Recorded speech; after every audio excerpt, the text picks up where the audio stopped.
Sir Arthur, good evening. Good evening. Sorry I was a bit odd yesterday. Oh, that's all right. We come now to your 10th gift, and you've chosen 10 pipers piping. Why is that? Well now, some years ago I became very friendly with a chap called Peter Piper, who at that time was Britain's leading pipe mogul, making low-tensile industrial piping, riveting stuff. Well, not all of it was riveting, actually. There was some welding as well, I gather. Anyway, he's doing pretty well on the business side, but he had one absolute passion in life. He was a cricket lover. I thought it was jolly peculiar, and so did his wife. Why? Are you a cricket lover? Well, yes, I am rather, as a matter of fact. Oh, grief, there's a lot of you about, aren't there? Well, this will fascinate you, then. Peter had formed a small cricket team sponsored by Piper's Piping. A team of small cricketers? No, a small team of crickets. Oh, I see. 10 of them. You know the wonderful sound of the cicada in the lime grove, rubbing their legs together, producing this absolutely haunting, melodic racket. You're doubtless familiar with the haunting cricket racket?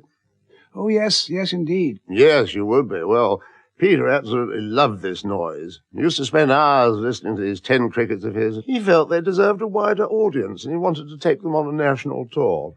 I thought he was mad, personally, but, out of friendship, I went into partnership with him, and also out of sympathy for his poor wife. I think he offered me a fairly decent retainer, 50 grand or so, I think it was. I can't remember. I'm absolutely hopeless with figures.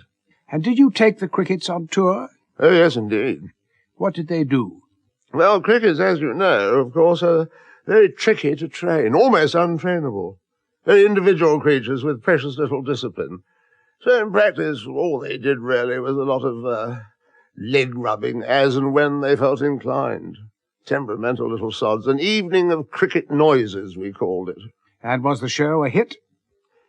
Well, it was a tremendously good idea in principle, but as we discovered on the opening night, there was one crucial flaw. We'd turn up at the venue, set up the stage, install the crickets, and the crickets would all be there on their podia, rubbing their legs together like nobody's business, but as soon as anyone got within 10 yards, they would fall into a deathly silence. Oh, dear. We were stymied. What did you do? Well, while Peter tried to get them going again, I went onto the stage and tried to explain it away by saying that they were miming. Don't think anybody believed me for a second.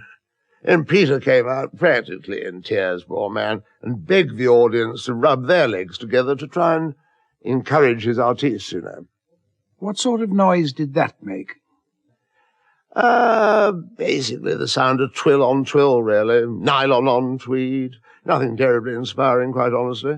So to liven things up, I suggested that the men in the audience might like to rub their legs against the women in the audience to see if that produced a better sort of sound.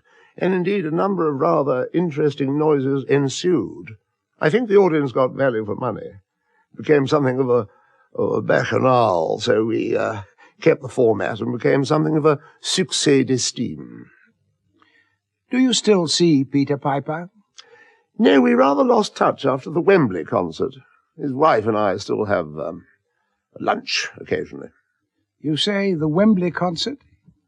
Yes, I suggested to Peter that the crickets were more likely to perform at their best in an outdoor setting.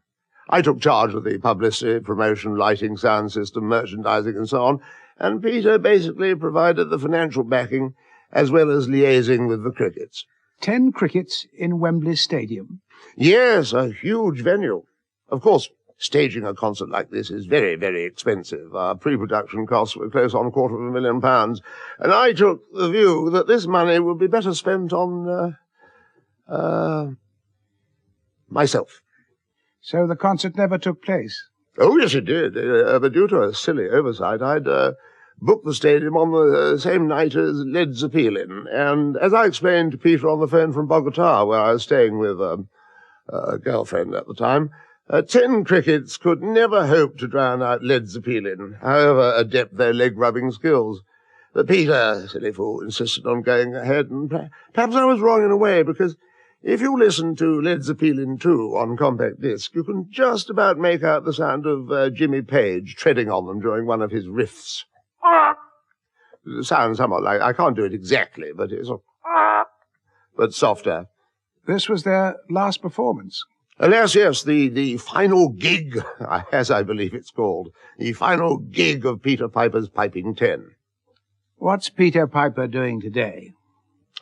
He's retired from the show business, disillusioned by the Wembley tragedy and the gigantic financial losses, and, of course, the divorce from Claire.